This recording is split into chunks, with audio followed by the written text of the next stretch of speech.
भूमाता ब्रिगेडच्या तृप्ती देसाईंनी हाजी अली दर्ग्यात प्रवेश केला तर त्यांना चपलांचा हार देऊ प्रसाद देऊ असा इशारा शिवसेनेच्या वाहतूक सेनेचे प्रदेश अध्यक्ष हाजी अराफत शेख यांनी दिलाय। एवढंच नाही तर तृप्ती देसाईंची स्टंटबाजी हाजी अली दर्ग्यात चालणार नाही असं हाजी अराफत शेख यांनी बजावलंय।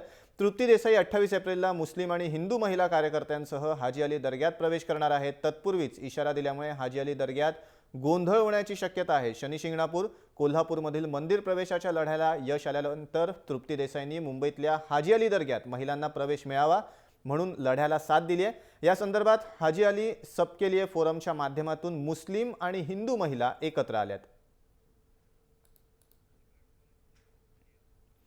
यावर वाहतूक सेनेचे प्रदेशाध्यक्ष हाजी अराफत यांनी वक्तव्यावर आपण ठाम आहोत असं स्पष्ट तर केलंच आहे, तर शांततेच्या मार्गाने प्रवेश करणारच या भूमिकेवर आपण ठाम असल्याचं भूमाता ब्रिगेडच्या अध्यक्ष तृप्ती देसाई यांनी स्पष्ट केलं।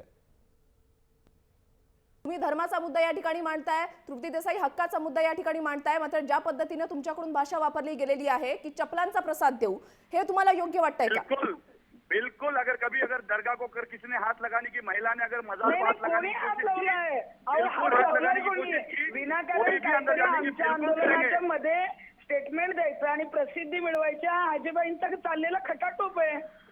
ये तुम्हारा है, ये हमारे नाही उद्धव साहेब ठाकरेंना मी उद्या स्वतः फोन करेन आणि त्यांना सांगेन की जर शांततेच्या मार्गाने जर उद्धव साहेब कोणी आंदोलन करत असेल, हमारे दरगाह अशी भाषा वापरत असतील तर महिलांविषयी काही इज्जत शिवसेनेचे कार्यकर्ते ठेवतात का नाही? हाजीबाईंनी असं जे विधान केलेलं आहे की चपलांचा प्रसाद देऊ, म्हणजे ते आई बहिणींना अशा पद्धतीचीच वागणूक देतात का? राज्यातली अराफतजी, मला तुम्हाला इथे आणखीन एक ऍड ऑन हे करायचं आहे की तुम्ही म्हणता या ठिकाणी धर्माचा मुद्दा आहे म्हणून तुम्ही आतमध्ये प्रवेश करू देणार नाही। तृप्ती देसाई म्हणतात की त्या ठिकाणी आंदोलन करणार आहेत, ते आंदोलन त्या करतात तर तुम्ही सुद्धा त्यांना विरोध करा, मात्र चपलांचा प्रसाद देऊ ही भाषा वापरणं हे कितपत योग्य आहे? कुठल्या धर्मामध्ये म्हटलेलं आहे की जर एखाद्याला आतमध्ये यायचं असेल मंदिरामध्ये किंवा दर्ग्यामध्ये तर त्याला चपलांचा प्रसाद देऊ ही भाषा, ही वाक्य वापरणं कितपत योग्य आहे? तुमच्यात खरोखर हिंमत असेल ना, तुम्ही येऊन शांततेच्या मार्गाने लोकशाही मार्गाने विरोध करा। तुम्ही धमकी देण्याचं कारण काय? उद्या म्हणाल चपलांचा प्रसाद देऊ आणि 2 दिवसांनी म्हणाल तृप्ती देसाई तुम्ही जर आलात तर तुमचा खून करू, ही भाषा आम्ही नाही ऐकून घेणार तुमच्याकडून। आम्ही लोकशाहीमध्ये राहतो। आज शिवसेना आणि बीजेपीची सत्ता आहे आणि शिवसेनेच्या वाहतूक सेनेनं हा दिलेला जो इशारा आहे म्हणजे नक्की सरकारचंच हे म्हणणं आहे का?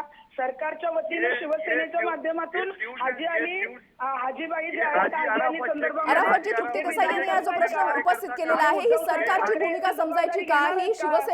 ही शिवसेनेची भूमिका समजायची का? ये हाजी अराफत शेख की भूमिका है। मैं हाजी अली दर्गा को नाही मानता हूं। तुम्ही हाजी वाहतूक अराफत सेना शेख की जी आहे भूमिका ती शिवसेनेच्या ह्याच्यात करता। आम्ही उद्धव साहेबांचा मैं- खूप आदर मैं करतो, मी इंडिव्हिज्युअल त्यांना खूप हाजी मानते अराफत आणि जर तुमचं सरकार असेल तर शिवसेनेचं सरकार लोकशाही पद्धतीनं आंदोलन कुणाला करू देणार नाहीये का? आणि विनाकारण धमक्या देण्याचं जे षडयंत्र आहे ते मुंबईत तुम्ही करणार आहात का? आणि आम्ही अजिबात घाबरत नाही हो।